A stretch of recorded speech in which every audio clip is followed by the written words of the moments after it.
They say you don't notice the years slipping by until the day your little boy speaks with a man's voice. That's how it felt with Andrew.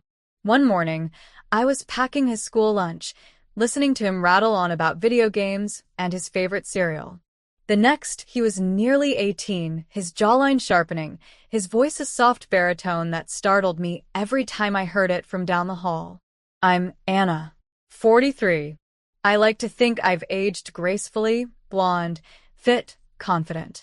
People still turn when I walk into a room, not just for how I look, but for how I carry myself. My husband? Always working. Always somewhere else. So it's just me and Andrew, under the same roof more often than not, sharing the quiet.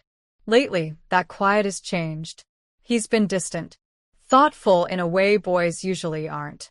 And more than once, I've caught him staring at the floor after hanging up the phone, his brow furrowed as if the world's biggest question was eating at him from the inside out. Last week, I found him in the kitchen long after dinner. I could tell he wanted to talk, but didn't know how. He kept pacing, his hand running through his hair, avoiding my gaze. "Mom," he finally said, "can I ask you something weird?" I smiled, trying to be gentle. "You've asked me weirder things, believe me." He didn't laugh. His throat bobbed. What if I'm not into girls? What if I'm into guys instead? I stayed still, though a chill ran down my spine. Not from shock, but from the realization that this was what had been weighing him down. "Why do you think that?" I asked, softly. He shrugged. "I don't know. I don't feel anything when girls flirt with me. They touch me or smile, and I just nothing. I feel broken." My heart cracked right then. Not because of what he said, but because of how he said it. Like he was ashamed of feeling confused. "You're not broken," I told him. "You're just trying to understand yourself." But I saw it in his eyes. He didn't believe me. And that's where it began. The journey of a mother trying to help her son not find an answer, but his own. It had been a week since Andrew opened up to me, and something between us shifted after that conversation. It wasn't just that he had shared something personal, it was how much he wanted someone to tell him who he was, as if he couldn't trust his own reflection. Since that night, I'd noticed little things. He hovered around me more in the kitchen, asked questions he never used to ask, about emotions, about people, about love. He watched me closely, like he was studying something, looking for signs. And I knew I couldn't give him answers, but maybe I could help him find his own. So I started doing small things. Wearing perfume again. Leaving my hair down more often. Laughing a little louder when we watched movies together, just to see if his gaze lingered. Not because I was trying to seduce him, but because I needed him to see a woman. Not just his mother. A real, breathing woman who could remind him that his heart wasn't broken, it was just waiting. That Saturday evening, I did something different. We weren't going anywhere. We didn't have guests coming. But I wore the dress. It was navy blue silk, sleeveless, hugging my waist like it had been tailored just for me.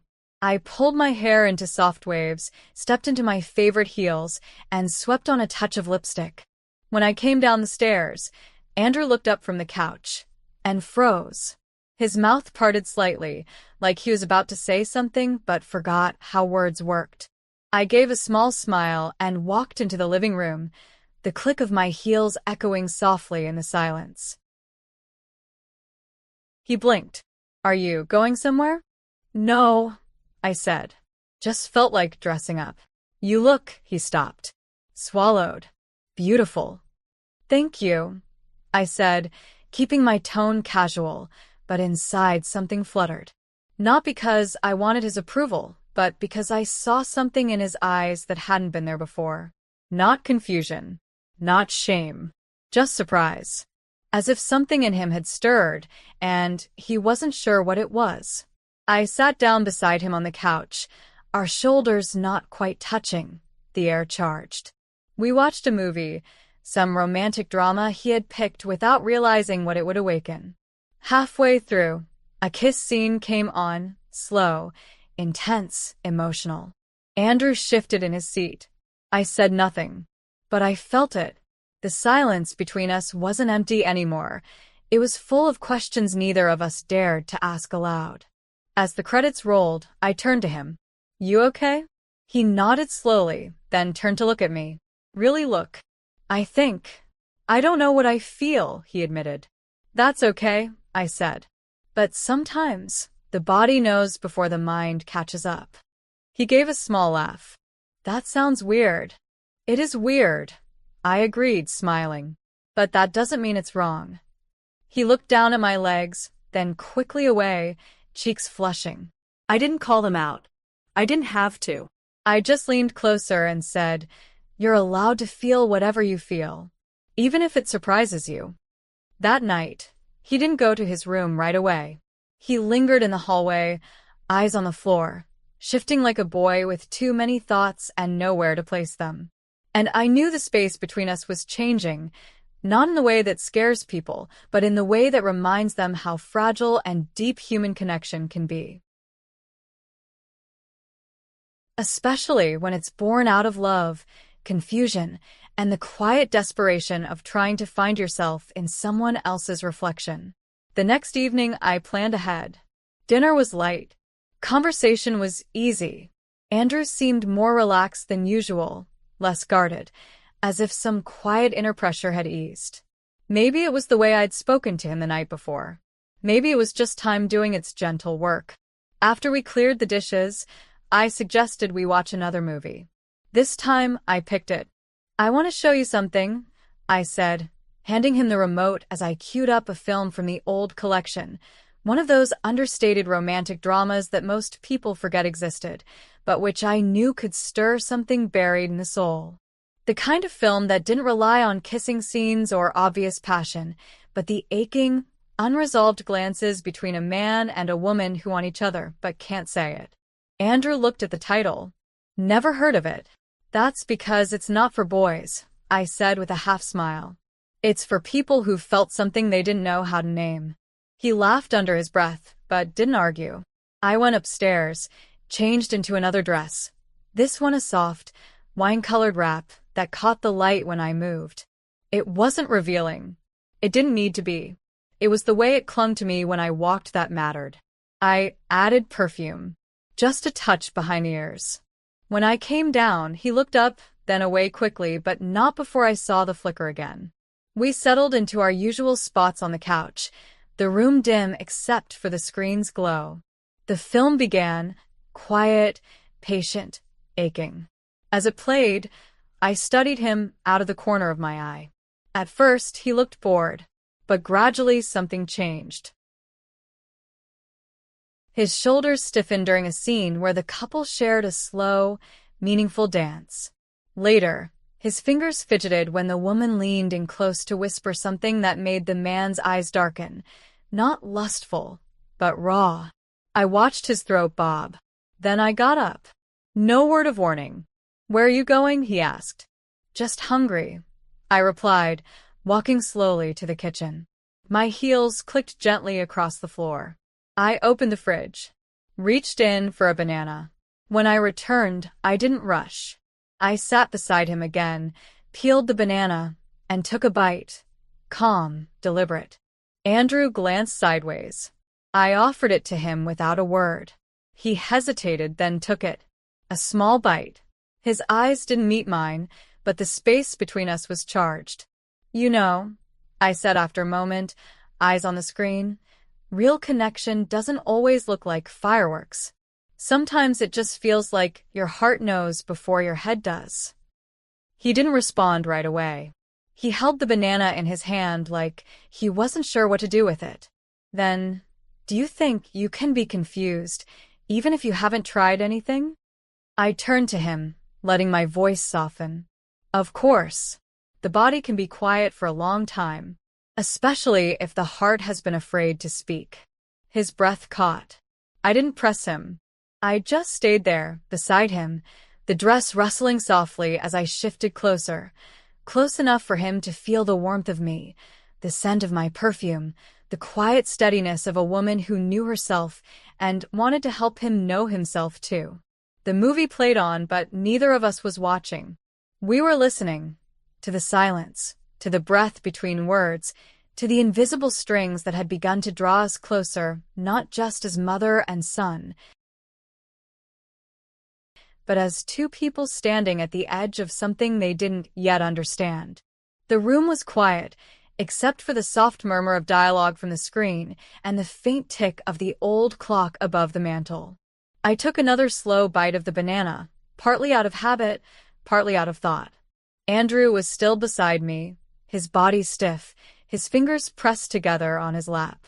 I noticed his eyes glance over, not at me, but at the movement. He looked away just as quickly, his breath catching, like he didn't mean to. That was when I understood. It wasn't about the banana. It was about tension. Curiosity. The invisible thread of questions he didn't know how to ask, not out loud, maybe not even to himself. And so I let the silence speak for us. "Do you ever wonder," I said gently, "if we sometimes mistake numbness for confusion?" He didn't answer, but I saw the question ripple through him. "I mean," I continued, "you spend your life being told what you're supposed to feel, who you're supposed to like. But sometimes your heart goes quiet, not because you feel the wrong thing, but because you haven't felt the right thing yet." His jaw clenched. Just a little.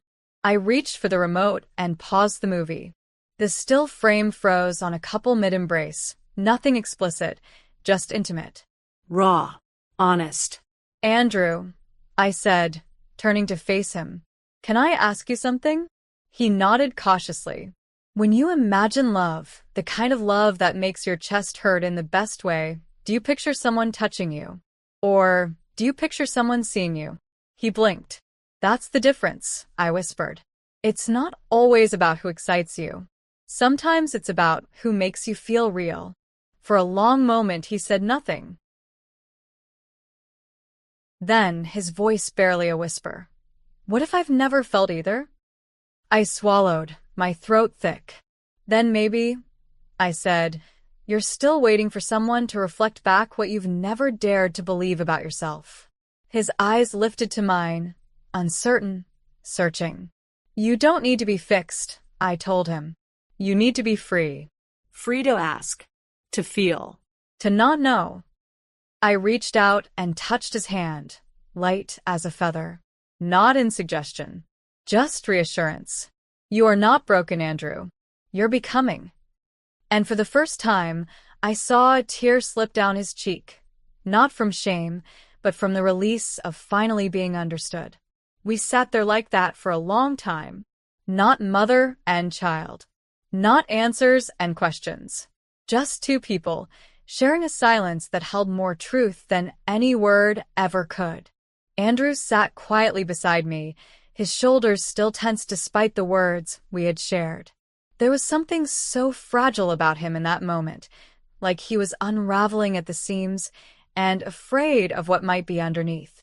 Without thinking, I reached up and gently brushed his hair back from his forehead. Just a soft gesture.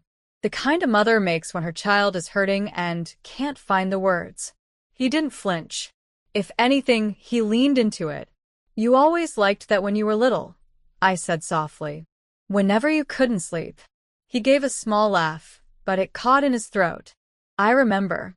You'd sit at the edge of the bed and tell me everything was going to be okay." "And it was," I said.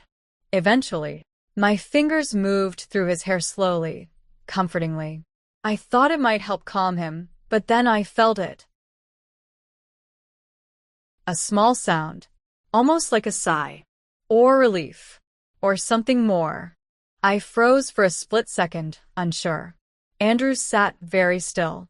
The air between us changed, not in what we did, but in what we didn't say. In the awareness that swept over me, that something had shifted, and we were standing on the edge of something we couldn't name. I pulled my hand back gently. "Maybe we should take a break. Get some air." His gaze met mine, uncertain. Wide. "I don't know what's happening," he whispered. And that's when I realized, neither did I. This wasn't about attraction, or about roles. It was about identity, emotion, and how easily the mind confuses comfort with desire when it's starved for understanding. "You're scared," I said gently. And that's okay. But it's important we don't mix up closeness with something else. You need to feel safe. And I need to protect that. He nodded slowly.